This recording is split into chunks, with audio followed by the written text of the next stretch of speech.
Hello, स्वागत है आप सभी का आज झारखंड न्यूज़ में। हावड़ा स्टेशन से झारखंड की 5 नाबालिग समेत 6 लड़कियों को कराई गई मुक्त।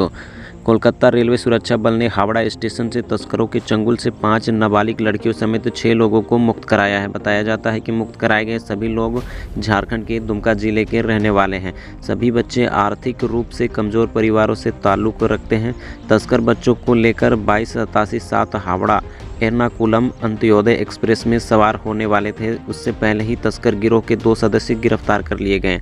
इनकी पहचान रविशंकर देहारी और सिद्दीकुल इस्लाम के तौर पर हुई है। रविशंकर झारखंड के दुमका जिले के खजूर गांव का रहने वाला है, जबकि सिद्दीकुल इस्लाम पश्चिम बंगाल के मुर्शिदाबाद जिले के शमशेरागंज थाना क्षेत्र का निवासी बताया गया है। आरपीएफ ने सिद्दीकुल इस्लाम को मुख्य आरोपी बनाया है। जानकारी के अनुसार सिद्दीकुल इस्लाम पश्चिम बंगाल और झारखंड के गरीब परिवारों के बच्चों को एकत्रित करता था, फिर हावड़ा स्टेशन से ट्रेन के जरिए बच्चों को अन्य राज्यों में भेजा जाता था। रविशंकर ने उसके सहयोगी के रूप में काम कर रहा था। रेलवे सुरक्षा बल साउथ पोस्ट की ओर से चलाए गए अभियान में आरोपियों को प्लेटफॉर्म नंबर 17 से पकड़ा गया। मिली जानकारी के अनुसार तस्कर बच्चों की सप्लाई राजस्थान के विजयवाड़ा में रहने वाले राजेंद्र तिहारी और सफीजुल नाम के 2 व्यक्तियों को करने वाले थे। वहां बच्चों का मजदूरी व अन्य तरह के कार्यों में इस्तेमाल किए जाने वाला था। घटना के बाद रेलवे राजकीय पुलिस हावड़ा द्वारा सिद्दीकुल और रविशंकर तिहारी के साथ विजयवाड़ा के 2 अन्य व्यक्तियों के खिलाफ मामला दर्ज किया गया है। हेमंत सरकार पर वादाखिलाफी का आरोप लगाते हुए मनरेगा कर्मियों ने चरणबद्ध आंदोलन करने का निर्णय लिया है। मनरेगा कर्मियों ने कहा कि 16 वर्ष तक लगातार सेवा देने के बावजूद हमारा नियमितकरण नहीं किया जा रहा है, जबकि सीएम हेमंत सोरेन ने सत्ता में आने से पहले हमारी सेवा स्थायी करने का वादा किया था। रांची झारखंड के मनरेगा कर्मियों ने सरकार के खिलाफ आंदोलन शुरू करने की चेतावनी दी है। झारखंड राज्य मनरेगा कर्मचारी संघ की मोराबादी में रविवार को बैठक हुई, जिसमें सर्वसम्मति से आंदोलन करने का फैसला लिया गया है। इस मौके पर संघ के प्रदेश अध्यक्ष जॉन पीटर बागे सहित मनरेगा संघ कार्यकारिणी ने हेमंत सोरेन सरकार के अब तक के रवैये को मनरेगा कर्मी विरोधी बताते हुए कहा कि चरणबद्ध आंदोलन के अलावा अब कोई रास्ता नहीं बचा है। इस मौके पर सभी जिलों के जिला अध्यक्ष, जिला सचिव और प्रदेश कार्यकारिणी के सदस्य उपस्थित थे। वीडियो में आगे बढ़ने से पहले वीडियो को एक लाइक और चैनल को सब्सक्राइब जरूर करें। झारखंड के गुमला जिले में एक दर्दनाक हादसा हो गया है। यहाँ एक कार की चपेट में आने से बाइक सवार की मौत हो गई है। यह दुर्घटना NH-23 रांची गुमला मुख्य मार्ग पर हुई, जहाँ भरनो थाना क्षेत्र के दुम्बो मंदिर के पास शनिवार की रात कार की चपेट में आकर बाइक सवार की जान चली गई। मृतक की पहचान सीसे थाना क्षेत्र के मंगलो निवासी बिरसू उरांव के रूप में हुई है। वहीं भरनो थाना क्षेत्र के दुम्बो खक्सी टोली निवासी छोटू उरांव गंभीर रूप से घायल हो गया है। जानकारी के अनुसार सीसे प्रखंड के मंगलो गांव निवासी बिरसू उरांव अपने रिश्तेदार छोटू उरांव के साथ जूरा बाजार से बाइक पर सवार होकर दुम्बो खक्सी टोली गाँव लौट रहा था। इसी दौरान दुम्बो मंदिर के समीप रांची की ओर से आ रही एक आर्टिका कार से सीधी टक्कर हो गई।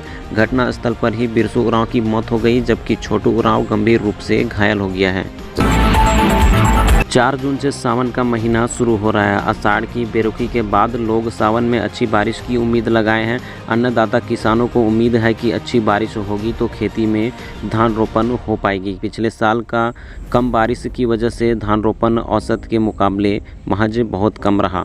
मानसून मेहरबान हुआ तो इस साल कुछ भरपाई हो सकेगी। वन विभाग भी पौधारोपण शुरू करने के लिए अच्छी बारिश होने का इंतज़ार कर रहा है। वहीं प्रशासन अच्छी बारिश से वर्षा जल संरक्षण की उम्मीद लगाए हुए है, ताकि अगले साल तक पेयजल संकट का सामना नहीं करना पड़े।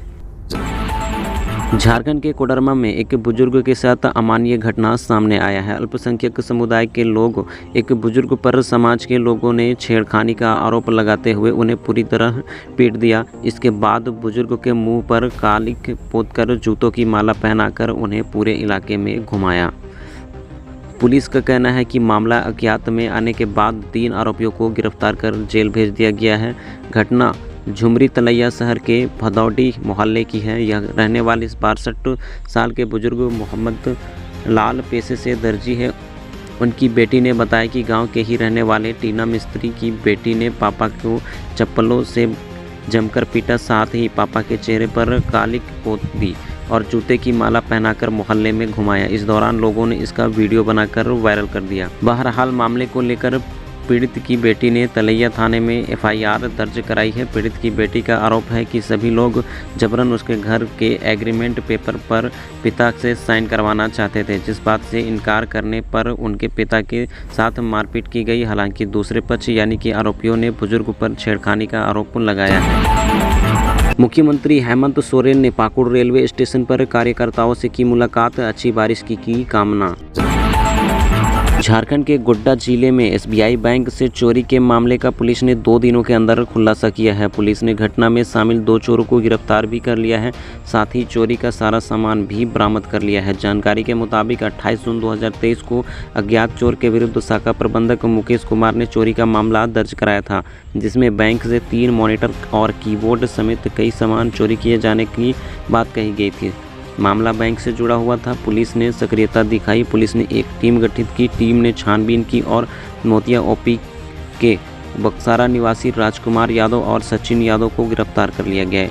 इन दोनों की निशानदेही पर बैंक से चोरी किए गए सामान को भी बरामद कर लिया गया है। चोरी में इस्तेमाल किए गए लोहे के सामान भी जब्त कर लिया गया है।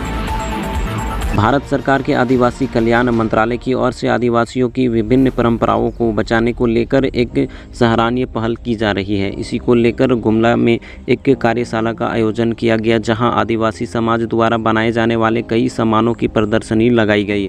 इसे कैसे सुरक्षित किया जा सकता है, इसको लेकर विस्तार पूर्वक चर्चा हुई। इस झारखंड के आदिवासी समाज के द्वारा कई ऐसे सामानों का निर्माण परंपरागत तरीके से किया जाता है, जिससे वह बाज़ार में बेचकर अच्छी खासी कमाई किया करते थे। लेकिन हाल के दिनों में आए बदलाव के कारण इन सामानों की मांग भी कम हो गई है। इससे बनाने वाले संख्या भी कम होती जा रही है, जिसकी वजह से कई ऐसे सामान हैं जो पूरी तरह से विलुप्त होने के कगार पर आ गए हैं। ऐसे में आदिवासी कल्याण मंत्रालय की ओर से इन्हें संरक्षित करने को लेकर एक पहल की जा रही है। आदिवासी समाज में उपयोग किए जाने वाले ढोल मांदर सहित कई ऐसे सामान हैं जो काफ़ी आकर्षक का केंद्र हुआ करता था। समय के बदलाव के कारण यह सामान लगातार विलुप्त होते जा रहे हैं, जो चिंता का विषय बनता जा रहा है। ऐसे में आदिवासी कल्याण मंत्रालय की ओर से गुमला के नगर भवन में एक प्रदर्शनी का आयोजन करके जिले के विभिन्न इलाकों की कोशिश की गई। साथ ही साथ प्रशासन की ओर से पहल की जा रही है कि ऐसे इंसानों को संरक्षण प्रदान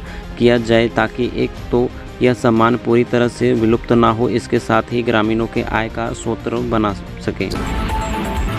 लोहरदगा 2 जुलाई मंत्री रामेश्वर उरांव एवं राज्यसभा सांसद धीरज प्रसाद साहू ने भंडरा प्रखंड परिसर में आयोजित समारोह में 6 करोड़ 1,26,000 की लागत से 30 धूमकोरिया भवन के निर्माण की आधारशिला दी है। समारोह को संबोधित करते हुए मंत्री रामेश्वर उरांव ने कहा कि आदिवासियों की धर्म संस्कृति परंपरा को बचाने के लिए धूमकोरिया भवन की आवश्यकता है। धूमकोरिया भवन बनने से आदिवासियों को धर्म संस्कृति परंपरा को बचाने में मदद मिलेगी। उन्होंने कहा कि सभी गाँव एवं टोली में आदिवासी अखाड़ा का निर्माण विधायक कोष से कराया जा रहा है।